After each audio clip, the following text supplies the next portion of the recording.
Amicus ക്യൂറിയുടെ ധർമ്മം കോടതിയെ സഹായിക്കലാണ്. കോടതിക്കായി കോടതി നിർദ്ദേശിക്കുന്ന കാര്യങ്ങൾ നേരിട്ട് മനസ്സിലാക്കലാണ്. ആ നിലയ്ക്കുള്ള ഉത്തരവാദിത്വം അമിക്കസ് ക്യൂറി ഗോപാൽ സുബ്രഹ്മണ്യം പത്മനാഭസ്വാമി ക്ഷേത്ര സ്വത്തിന്റെ കാര്യത്തിൽ പാലിച്ചോ? വളരെ ഗൌരവമായി നമ്മുടെ സമൂഹം ഇന്ന് ഈ ചോദ്യം ഏറ്റെടുത്തിരിക്കുകയാണ്. ഓപ്പൺ ഫോറം ചർച്ച ചെയ്യുന്നതും ഇതുതന്നെയാണ്. ഓപ്പൺ ഫോറത്തിന്റെ ഈ ലക്കം ചർച്ചയിൽ പങ്കെടുക്കുന്നത് ശ്രീമതി ജമീല പ്രകാശം MLA, മുതിർന്ന മാധ്യമപ്രവർത്തകൻ Shri Malayinkeezhu Gopalakrishnan, India today associate editor Shri Radhakrishnan MG, Thiruvananthapuram നഗരത്തിലെ പൌരപ്രമുഖനും കേരളമാകെ അറിയുന്ന ഡോക്ടറുമായ ശ്രീ മാർത്താണ്ഡൻ പിള്ള, വലിയൊരു പ്രേക്ഷക സമൂഹവും പതിവ് പോലെ ഓപ്പൺ ഫോറത്തിന്റെ ഈ ചർച്ചയെ സജീവമാക്കാൻ നമ്മൾക്കൊപ്പം ചേരുകയാണ്. ഡോക്ടർ മാർത്താണ്ഡൻപിള്ള ഡോക്ടർ എന്ന നിലയ്ക്കും സുഹൃത്ത് നിലയ്ക്കും എനിക്ക് ബഹുമാനമുള്ളതാണ്. പക്ഷേ തിരുവിതാംകൂർ തീർച്ചയായിട്ടും പല രാജകുടുംബങ്ങളെക്കാളും ഭേദമാണ് അദ്ദേഹം പറഞ്ഞത്. പക്ഷേ ഇവിടെ പലരും പറയുന്ന പോലെ തിരുവിതാംകൂർ രാജകുടുംബം ഇത്ര ജനസ്നേഹം കൊണ്ടങ്ങ് വഴിഞ്ഞൊഴുകുന്ന ഒരു കൊട്ടാരവും കുടുംബവും ആയിരുന്നെങ്കിൽ കഴിഞ്ഞ 100 വർഷത്തെ ചരിത്രത്തിനെ പൂർണ്ണമായിട്ടും തിരസ്കരിക്കുകയാണ്. ഈ കേരളത്തിന് ഈ തിരുവിതാംകൂറും ജനാധിപത്യത്തിലേക്ക് പോയത് മുഴുവൻ ഈ രാജകുടുംബത്തിനെതിരായിട്ടുള്ള സമരങ്ങളെ കൊണ്ട് മാത്രമാണ്. ഞാൻ പറഞ്ഞത് അവസാനം പറഞ്ഞ ഈ സമരം മാത്രമല്ല, 19ാം നൂറ്റാണ്ടിലുള്ള സമരം, എല്ലാ സമരങ്ങളും, ആ സമരങ്ങളിലൂടെയാണ് ഇന്നത്തെ കേരളം സൃഷ്ടിക്കപ്പെട്ടിരിക്കുന്നത്. ഈ രാജഭരണ ചിലപ്പോൾ ഇന്നത്തെ രാജാവ് വളരെ സ്നേഹമുള്ളവനായിരിക്കും, വിനയമുള്ളവനായിരിക്കും, പക്ഷേ ഒരു അധികാര വ്യവസ്ഥയ്ക്കെതിരെ സമരം ചെയ്ത് നേടിയതാണ് ഇന്ത്യ. അന്ന് ഈ രാജകുടുംബം എന്താ, ബ്രിട്ടീഷുകാർ ഭരിച്ചപ്പോൾ അവരുടെ പാദസേവകരായിരുന്നു.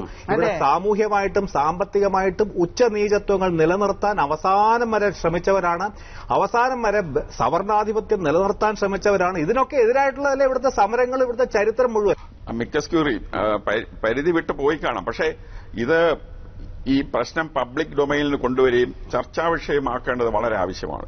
ഇപ്പൊ സുപ്രീം കോടതിക്ക് തന്നെ ഒരു തീരുമാനം എടുക്കണമെങ്കിൽ വെറും ഹാർഡ് ഫാക്ട്സിന്റെ ബേസിസിൽ ഒരു തീരുമാനം എടുക്കാൻ പറ്റില്ല. അതിനെക്കുറിച്ചൊക്കെ MLA ചോദിച്ച നിരവധി സംശയങ്ങളാണ്. അതുകൊണ്ട് ജനവികാരം എന്താണ് എന്നുള്ളത് തീർച്ചയായിട്ടും അറിയേണ്ട കാര്യമുണ്ട്. അത് പ്രൊവോക്ക് ചെയ്യാൻ വേണ്ടിയിട്ട് ഈ പല ആസ്പെക്ട്സും പബ്ലിക്കിന് മുമ്പിൽ നിരത്തിവെക്കുന്നതിൽ തെറ്റൊന്നുമില്ല. അതിൽ ചർച്ച വരട്ടെ. ചർച്ച വന്നിട്ട് അത് തക്കതായിട്ടുള്ള തീരുമാനം സുപ്രീം കോടതിക്ക് എടുക്കാൻ ചിലപ്പോൾ ഇത് സഹായിച്ചെന്ന് വരും. അമിക്കസ് ക്യൂറിക്ക് പലതും പറയാം. അത് സുപ്രീം കോടതിക്ക് അത് കേൾക്കാം. തീരുമാനം എടുക്കുന്നത് സുപ്രീം കോടതിയാണ്. നമ്മൾ നേരെ വന്ന് ഒരു അമിക്കസ് ക്യൂറി എന്ന അദ്ദേഹത്തിന്റെ പ്രതിനിധി കയറുന്നതിൽ തിരുവനന്തപുരത്തുകാർ രാജകുടുംബത്തോട് വലിയ ഭക്തിയാണെന്ന് പറഞ്ഞാലേ, ബാരക് ഒബാമ ഇവിടെ വന്നാലും ആദ്യം തിരുവനന്തപുരത്ത് മഹാരാജാവിന്റെ വീട് ആ കവടിയാർ കൊട്ടാരത്തിൽ ചെന്ന് അദ്ദേഹത്തിനെ വണങ്ങി സംസാരിച്ചിട്ടേ പോകും. അതാണ് തിരുവനന്തപുരം രാജകുടുംബം എന്ന് പറയുന്നത്. ശ്രീ രാധാകൃഷ്ണൻജി, ഒരു സെക്കൻഡ് ഞാൻ ചോദിക്കട്ടെ. അദ്ദേഹം ഓർമ്മിപ്പിച്ച ചരിത്രത്തിലെ വലിയ സമരങ്ങളുടെ കൂടെയാണോ താങ്കൾ? അല്ല, സമരത്തിൽ കൂടെയാണ്, രാജാവിന്റെ കൂടെയാണ്. ഞാൻ ചോദിക്കുന്നത് ഇപ്പൊ സമരം നടക്കണില്ലേ എന്നാണ്. ജനാധിപത്യ ഭരണകാലത്ത് സമരം നടക്കണില്ലേ എന്നാണ്. അമിക്കസ് ക്യൂറിയുടെ പ്രസ്താവന വളരെ വിവാദം ഉണ്ടാക്കി കഴിഞ്ഞു. ഇതിനകം തന്നെ വിവാദം ഉണ്ടായി കഴിഞ്ഞു. പക്ഷെ ഇവിടെല്ലാം പറയുമ്പോഴും ഒരു പ്രശ്നം അവശേഷിക്കുന്നു. സുപ്രീം കോടതിയിൽ കേസ് നിലനിൽക്കുകയാണ്. സുപ്രീം കോടതിയുടെ വിധി വരാൻ പോകുന്നേ ഉള്ളൂ. അവരാണ് അൾട്ടിമേറ്റ്, അവരല്ലേ അതിന്റെ അധികാരികൾ. അവരെ മുമ്പിലല്ലേ പ്രശ്നം നിൽക്കുന്നത്. പക്ഷേ ആ ഘട്ടത്തിൽ ഗോപാൽ സുബ്രഹ്മണ്യം എന്ന അമിക്കസ് ക്യൂറി ഈ വിധത്തിൽ റിപ്പോർട്ട് കൊടുക്കുമ്പോൾ കേരളം പോലെ ഒരു സംസ്ഥാനം ന്യായമായും ഇത് ചർച്ച ചെയ്യണോ? തീർച്ചയായിട്ടും ചർച്ച ചെയ്യേണ്ടത് തന്നെയാണ്. അദ്ദേഹം പറഞ്ഞത് തീർച്ചയായിട്ടും ചർച്ച ചെയ്യേണ്ടത്. ഈ നമ്മുടെ ഇന്ത്യയിലെ ഏത് സംസ്ഥാനങ്ങളെ എടുത്ത് നോക്കിയിരുന്നാലും, ഞാൻ കുറെ ചരിത്രം പഠിച്ചിട്ട് പറയാണ്, ഈ ഒരുപാട് പ്രോഗ്രസീവ് കാര്യങ്ങൾ ചെയ്ത ഒരു രാജകുടുംബം തന്നെയാണ് തിരുവിതാംകൂർ രാജകുടുംബം. അതിന് യാതൊരു സംശയമില്ല. അതുകൊണ്ടാണ് ഗാന്ധിജി അടക്കമുള്ളവരെ പ്രശംസ, ജവഹർലാൽ നെഹ്റുവിന്റെ അടക്കമുള്ള, സുഭാഷ് ചന്ദ്രബോസിന്റെ അടക്കമുള്ള പ്രശംസ ഈ രാജകുടുംബത്തിന് കിട്ടിയിട്ടുള്ളത്.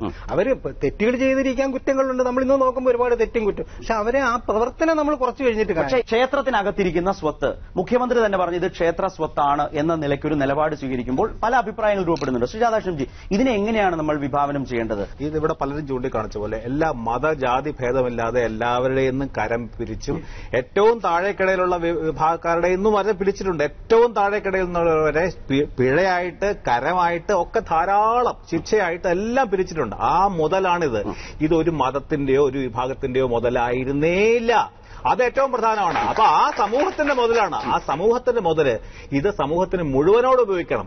അതാണ് ആലോചിച്ച് നോക്കൂ. ശ്രീ പത്മനാഭൻ ഇപ്പൊ ഇറങ്ങി, ഇപ്പൊ ഇവിടുത്തെ ഹിന്ദുമത വിശ്വാസികളും ദൈവവിശ്വാസികളും ശ്രീ പത്മനാഭൻ ഇപ്പൊ ഇറങ്ങി വന്ന് എന്റെ സ്വത്ത് ഇവിടെ നായന്മാർക്ക് മാത്രമായിട്ട് ഉപയോഗിച്ചാൽ മതി, ഹിന്ദുക്കൾക്ക് മാത്രമായിട്ട് ഉപയോഗിച്ചാൽ മതി എന്ന് പറഞ്ഞാൽ നിങ്ങൾ ശ്രീ പത്മനാഭനെ വെറും ഒരു BJP നേതാവാക്കി ചുരുക്കുന്നതിലേക്കല്ലേ എത്തുന്നത്? അങ്ങനെയാണോ ശ്രീ പത്മനാഭൻ ഈ പ്രപഞ്ചത്തിന് മുഴുവൻ അധിനായകൻ എന്ന് പറയപ്പെടുന്ന ദൈവം അല്ലെങ്കിൽ ഒരു ദേവൻ ഒരു മതത്തിന് വേണ്ടി മാത്രം എന്റെ പൈസ ചെലവാക്കിക്കണമെന്ന് പറയുന്ന നമ്മൾ വിശ്വാസികളാണ് അദ്ദേഹത്തിനെ മാനനഷ്ടപ്പെടുത്തുന്നത്, ആ ദൈവത്തിനെ. അതല്ല അതിന്റെ ശരി. ഞാൻ പറയുന്നത് ഇതല്ല. തീർച്ചയായിട്ടും ഗവൺമെന്റ് ക്ഷേത്രത്തിന് താല്പര്യമുള്ള വിഷയങ്ങൾ തന്നെ ആയിരിക്കണം എന്നുള്ളത്. പക്ഷെ ഒരു മതത്തിന് വേണ്ടിയായിരിക്കണം, ഒരു ജാതിക്ക് വേണ്ടിയായിരിക്കണം. അങ്ങനെ പറയുകയാണെങ്കിൽ എന്താ പറയാൻ പോകുന്നത്? 1936 വരെ ഈഴവരുടെ പോലും കാണിക്ക അവിടെ വീണിട്ടില്ല. കാരണം അവരാരും കയറിയിട്ടില്ല. നാളെ വരാൻ അപ്പോ നാളെ വരാൻ പോകുന്ന ഡിമാൻഡ് ഇത് ബ്രാഹ്മണർക്കും നായന്മാർക്കും ഈഴവരും മറ്റേ ഉയർന്നവരുടെ മാത്രം കാണിക്കൊണ്ട് അവർക്ക് മാത്രമായിരിക്കും. എല്ലാ പരിഷ്കൃത സങ്കല്പങ്ങൾക്കും വിരുദ്ധമായിട്ടുള്ള ആവശ്യങ്ങളാണ് ഇവിടെ ഉന്നയിക്കപ്പെടുന്നത്. മാർത്താണ്ഡപിള്ള, ഇത്തരം ഒരു സാഹചര്യത്തിൽ പത്മനാഭദാസനായി രാജ്യം അടിയറ വെച്ച് മാർത്താണ്ഡവർമ്മ ഈ രാജ്യം ഭരിച്ചു എന്നൊക്കെ പറയുമ്പോൾ ആ രാജ്യത്തിന്റെ സ്വത്താണ്, അല്ലെങ്കിൽ അതാണ് പിൽക്കാലത്ത് കണ്ടെത്തുന്നത് കോടതിക്ക് മുമ്പിൽ തർക്കപ്രശ്നമായി നിൽക്കുന്നതെങ്കിൽ പുരോഗമനപരമായി ആ സ്വത്ത് ആധുനിക ജനാധിപത്യ സംവിധാനത്തിലൂടെ തന്നെ നമ്മൾ സംരക്ഷിക്കണമോ, അതോ രാജാവാണോ അഭികാമ്യം? അല്ലല്ല, ഇതിപ്പോ ഈ ചരിത്രം തന്നെ സൗകര്യാർത്ഥം വളച്ചൊടിക്കുന്നുണ്ട്. ശരിക്കുള്ള ചരിത്രമല്ല ഇപ്പോ പറഞ്ഞുകൊണ്ടിരിക്കുന്നത്. ഓരോരുത്തരുടെ സൗകര്യം അനുസരിച്ച് ചരിത്രം വളച്ചൊടിച്ച് പ്രസന്റ് ചെയ്തുകൊണ്ടിരിക്കുക. പക്ഷെ നമുക്കിപ്പോ പ്രസക്തിയുള്ളത് ചരിത്രം എന്താണെന്നുള്ളത്. ഈ മഹാരാജാവിന്റെ ആകെക്കൂടെ ഒരു റോള് ഈ പത്മനാഭസ്വാമി ക്ഷേത്രത്തിലെ ഇത്രയും ഭൂസ്വത്തുക്കള് ഇന്ത്യയിലെ ഒരു ക്ഷേത്രത്തിൽ നടന്നിട്ടില്ലാത്ത വിധത്തിൽ അത് സംരക്ഷിച്ചു എന്നുള്ളത് നമ്മൾ എടുത്തു പറയേണ്ട കാര്യം തന്നെ. എത്രയോ വലിയ ക്ഷേത്രങ്ങളുണ്ട്. അവർക്ക് ദൈനംദിന പൂജ നടത്താൻ തന്നെയുള്ള വരുമാനമില്ലാത്ത വിധത്തിൽ അവിടെ ഇതുപോലെ ഭൂസ്വത്തോ ഇല്ലായിരുന്ന ക്ഷേത്രങ്ങളല്ല, ഇതുപോലെ ശേഖരങ്ങൾ ഇല്ലാത്ത ക്ഷേത്രങ്ങളല്ല. പക്ഷെ അത് മുഴുവനും എവിടെ പോയി എന്നുള്ളതാണ്. ആകെക്കൂടെ സംരക്ഷിക്കപ്പെട്ടിട്ടുള്ളത് ഈ ഒരു ക്ഷേത്രം മാത്രം. അതുകൊണ്ട് ഈ കാലത്ത് ഇത് സംരക്ഷിക്കേണ്ടത് രാജകുടുംബമാണ്. ഈ സ്വത്തെന്ന് പറയുന്നത് ഈ കരം മാത്രം പിടിച്ചുണ്ടാക്കിയ സ്വത്താണോ, അതല്ല ഭക്തജനങ്ങൾ തന്നെ ദൈവത്തിന് നൽകിയിട്ടുള്ളതാണോ, അത് അല്ലാതെ മറ്റുള്ള അതിനെപ്പറ്റി ഒന്നും വിവരങ്ങളില്ലാതില്ല. അതൊക്കെ വളരെ ഡീറ്റെയിൽ ആയിട്ട് നമ്മൾ പഠിക്കേണ്ട കാര്യങ്ങളാണ്. ഈ സമ്പത്ത് വന്ന വഴി ഒരുപാട് നീണ്ടതാണ്. അത് പിന്നെ 9-ാം നൂറ്റാണ്ടിൽ നമ്മാൾവാർ മുതൽ ഈ ക്ഷേത്രത്തെ പറ്റി പാടുന്നുണ്ട്. 9-ാം നൂറ്റാണ്ടിൽ പിന്നെ അവിടെ മുതൽ തുടങ്ങണം. 13-ാം നൂറ്റാണ്ടിൽ നമുക്ക് രേഖകൾ കിട്ടുന്നുണ്ട് പത്മനാഭസ്വാമി ക്ഷേത്രത്തിന്റെ.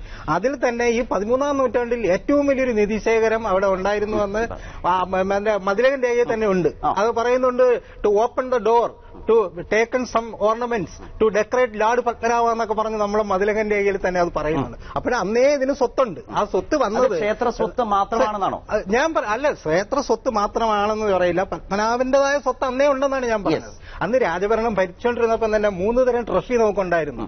ഒന്ന് ചെല്ലൻ ട്രഷറി രാജാവിന്റെ വകയായിട്ടുള്ളത്, സ്റ്റേറ്റ് ട്രഷറി ഗവൺമെന്റിന്റെ വക, പത്മനാഭന്റെ ട്രഷറി. ഈ 3 ട്രഷറിയും നമ്മൾ സ്വതന്ത്ര കല്ലറകൾ ഇതിലേത് വകുപ്പിൽപ്പെടുന്നതാണ് താങ്കളുടെ ഒരു പക്ഷം? അത് പത്മനാഭന്റെ ട്രഷറി,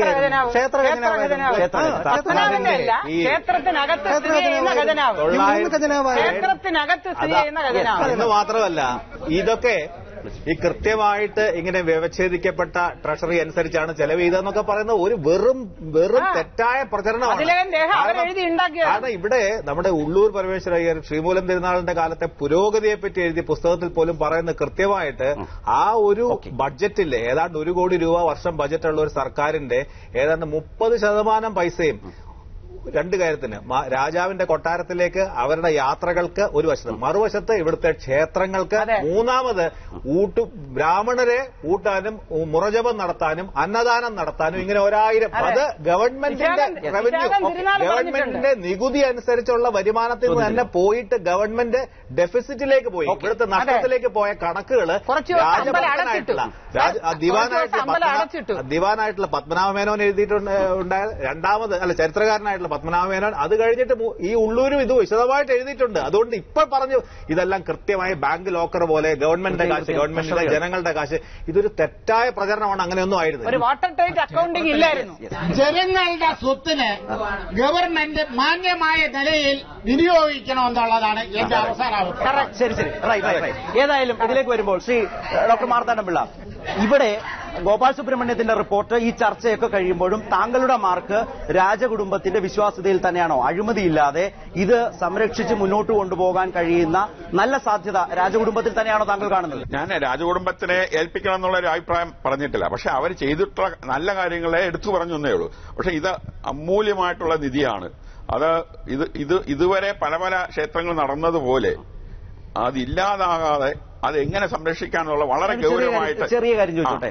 ഈ അമ്പലത്തിന്റെ അല്ലെങ്കിൽ ഭരണത്തിൽ ആദിത്യവർമ്മ വരണം, അല്ലെങ്കിൽ ശശിഭൂഷന്റെ മകൻ ഗൗതം പത്മനാഭൻ വരണം, അല്ലെങ്കിൽ ഹരികുമാറിന് ക്ലീൻ ചിറ്റ് എന്നൊക്കെ ഗോപാൽ സുബ്രഹ്മണ്യം എന്ന് പറയുമ്പോൾ നമ്മളത് ഏറ്റെടുക്കാവുന്നതാണോ? താങ്കൾക്ക് സ്വാഭാവികമായി തോന്നുന്നു രാജകുടുംബത്തിന്റെ ഒരു പ്രതിനിധി ഇതെങ്ങനെ നടത്തുന്നു എന്നുള്ള ഒരു കമ്മിറ്റിയോ സംഘമോ അതിലെ ഒരു പ്രതിനിധി രാജകുടുംബത്തിൽ ഉണ്ടാകുന്നതിൽ എനിക്ക് ഒരു തെറ്റ് ഞാൻ കാണുന്നില്ല. തീർച്ചയായിട്ടും അത് ആവശ്യമാണ്. കാരണം ചരിത്രപരമായിട്ടുള്ള കാര്യങ്ങൾ അറിയാവുന്നവരും സംരക്ഷിച്ചു എന്നുള്ള ഈ നിധിയെപ്പറ്റിയാണ് പറയുന്നത്. അല്ല ജനാധിപത്യം ഏതുവഴി വളർന്നു വന്നു അവിടെ അവരുടെ പങ്കെന്താന്നുള്ളതല്ല. ഈ നിധിയെ സംബന്ധിച്ചോളം അവരെ കാത്തു സൂക്ഷിച്ചു എന്നുള്ളത് അത് വ്യക്തമായിട്ടുള്ള ഒരു കാര്യമാണ്. ഒരു പ്രതിനിധി ഉണ്ടാവണം. പ്രതിനിധി തീർച്ചയായിട്ടും അദ്ദേഹം പറഞ്ഞതിനോട് യോജിച്ചുകൊണ്ട് സുരക്ഷിതത്വം ഉറപ്പാക്കി ഇത് വളരെ ജനകീയമായി, ജനാധിപത്യപരമായി, പുരോഗമനപരമായി കാത്തു സംരക്ഷിക്കണം. അതിൽ സംസ്ഥാന സർക്കാരിനാണ് ഒരു വലിയ ഉത്തരവാദിത്വം എന്നൊരു അഭിപ്രായം. തീർച്ചയായിട്ടും അത് ഗവൺമെന്റ് തന്നെയാണ് ഉത്തരവാദിത്വം. അതിനൊരു വലിയ ഉന്നതതല സമിതി ഉണ്ടാക്കാം. വേണമെങ്കിൽ രാജാവ് സൂക്ഷിച്ചു എന്ന് പറഞ്ഞാൽ ഇപ്പൊ കേരളം സ്വാതന്ത്ര്യം കിട്ടുന്നതിന് മുമ്പ് കേരളം കാത്തു സൂക്ഷിച്ചത് പിന്നെ രാജാവാണ്. അതുകൊണ്ട് അദ്ദേഹത്തിനെ ഇവിടെ ഭരണാധികാരിയാക്കണം എന്ന് പറയുമാരെങ്കിലും അദ്ദേഹം ഇവിടുത്തെ പിന്നെ ഇതെല്ലാം അതിലൊന്നും അർത്ഥമില്ല. പക്ഷെ അദ്ദേഹത്തിന്റെ പ്രാതിനിധ്യം തീർച്ചയായിട്ടും ഡോക്ടർ പറഞ്ഞതിനോട് യോജിക്കുന്നു. പക്ഷേ ഞാൻ പറയുന്നത് എന്തുകൊണ്ട് നമ്മളൊരു വിഭാവനം ചെയ്യുന്നതിൽ പോലും ഒരു ഹൃദയവിശാലത കാണിക്കുന്നില്ല? എന്തുകൊണ്ട് ശ്രീപത്മനാഭന്റെ പേരിൽ ലോകത്തെ ഏറ്റവും പ്രശസ്തമായ ഒരു സർവകലാശാല സ്ഥാപിച്ചുകൂടാ?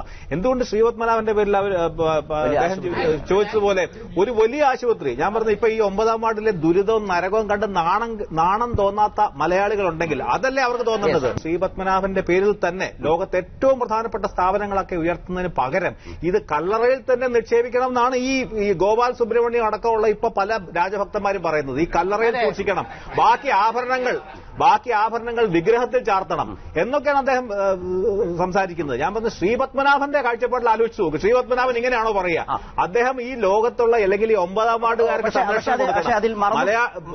ലോകത്ത് എല്ലാവർക്കും പ്രയോജനം കിട്ടുന്ന ഒരു സ്ഥാപനം ആരംഭിക്കണം എന്നുള്ളതല്ലാതെ മറ്റൊരു രീതിയിൽ പക്ഷേ ഇതിലൊരു പ്രശ്നം, വിശാലമായ ഹിന്ദു സങ്കല്പത്തെ പോലും ഇത്തരം ചർച്ചകൾ വേറൊരു രൂപത്തിലേക്ക് പരിമിതപ്പെടുത്തുന്നില്ലേ? അതുകൂടി കാണണ്ടേ? അല്ലെങ്കിൽ ദേവസ്വം ബോർഡിലേക്ക് വോട്ട് ചെയ്യണമെങ്കിൽ ദൈവവിശ്വാസിയായ MLA വേണമെന്ന് പറയുന്ന നിലയിൽ പരിമിതപ്പെടുത്തുകയല്ലേ?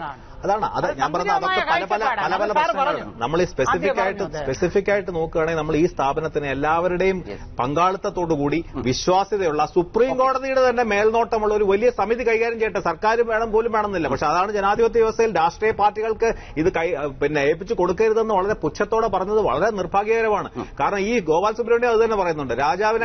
രാജാവിനെ പ്രശംസിച്ചുകൊണ്ട് അല്ലെങ്കിൽ രാജകുടുംബത്തെ പ്രശംസിക്കുകയും രാഷ്ട്രീയ പാർട്ടികളാണ് ആധുനിക ജനാധിപത്യത്തിന്റെ ആധാരം, അവരിൽ കുറെ പേര് അഴിമതിക്കാരായ തെറ്റുകാരായ എന്നുള്ളെങ്കിൽ ഇതൊരു ബഹുകക്ഷി സമ്പ്രദായത്തിന്റെ പുറത്താണ് ജനാധിപത്യം നിലനിൽക്കുന്നത്.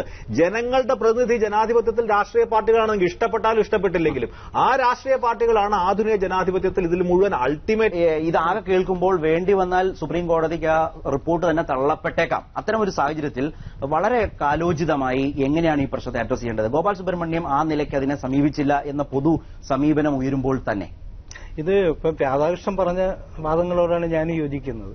ഇത് കാരണം സുപ്രീം കോടതിയുടെ കീഴിൽ തന്നെ ഒരു വലിയ സമിതി ഉണ്ടാക്കി രാജകുടുംബത്തിന്റെ ആളെയും കൂടെ ഉൾപ്പെടുത്തിക്കോട്ടെ, അവർ കൺട്രോൾ ചെയ്യട്ടെ. ഇതിന്റെ ജനോപകാരം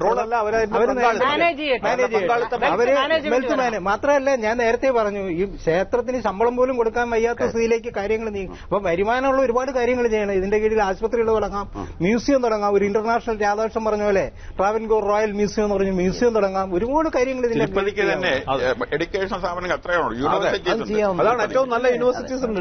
നല്ല യൂണിവേഴ്സിറ്റി ഉണ്ടാകും. കാരണം പക്ഷെ അതിന് പകരം കല്ലറ ഇടണം, പിന്നെ വിഗ്രഹത്തിൽ ചാർത്തണം എന്ന് പറയുന്നത് ജനങ്ങൾക്ക് അനുകൂലമായിട്ടുള്ള. പക്ഷെ അതില് രാധാകൃഷ്ണൻ പറഞ്ഞ പോലെ പൂജയ്ക്കുള്ള സാധനങ്ങൾ തൊടാൻ പാടില്ല, അതിനുള്ളത് മാറ്റി നിർത്തിയിട്ട് ബാക്കി ഭാഗങ്ങളാണ്. തീർച്ചയായും അത്തരമൊരു ആചാരത്തെ കയറി കടന്നാക്രമിക്കാൻ ആരെങ്കിലും ആഗ്രഹിക്കും എന്നും തോന്നുന്നില്ല. ജമീല പ്രകാശം അല്ല, പക്ഷേ ഒരു കാര്യമുണ്ട്, ആ കണക്കെടുക്കുന്നവർ പോലും തുടരുതെന്ന് പറയുന്നത് തൊട്ടുകൂടായ്മയാണ്. അത് ഹിന്ദുമതത്തിലും ഇന്ത്യൻ ഭരണഘടനയിലും അംഗീകരിച്ചിട്ടുള്ള കാര്യമല്ല. കണക്കെടുപ്പ് വ്യക്തമായിട്ടുണ്ടാവും. കണക്കെടുപ്പ് സമയത്ത് തൊടാൻ പാടില്ല, കാരണം നമ്പിമാര് തൊടുന്നതായതുകൊണ്ട്. അതെവിടെയാണ് ആ ഐറ്റം? നമ്മൾ എന്നേ നമ്മള് റദ്ദാക്കിയ സംഭവമാണ്. സുപ്രീം കോടതിയുടെ പ്രതിനിധി ഇത് നമ്പിമാർ കൈകാര്യം ചെയ്യുന്ന പാത്രങ്ങളായതുകൊണ്ട് മറ്റുള്ളവർ തുടരുത് എന്ന് പറയുന്നതാണ് ഏറ്റവും വലിയ ഭരണഘടനാ ലംഘനം. ആചാരപരമായ ഒരു വിലക്ക് ഇതിന്റെയൊക്കെ പശ്ചാത്തലത്തിൽ ഒരു സവർണ മനോഭാവത്തോടുകൂടി സൃഷ്ടിക്കപ്പെടുന്നു എന്ന വിമർശനം ഉയരുന്നുണ്ട്.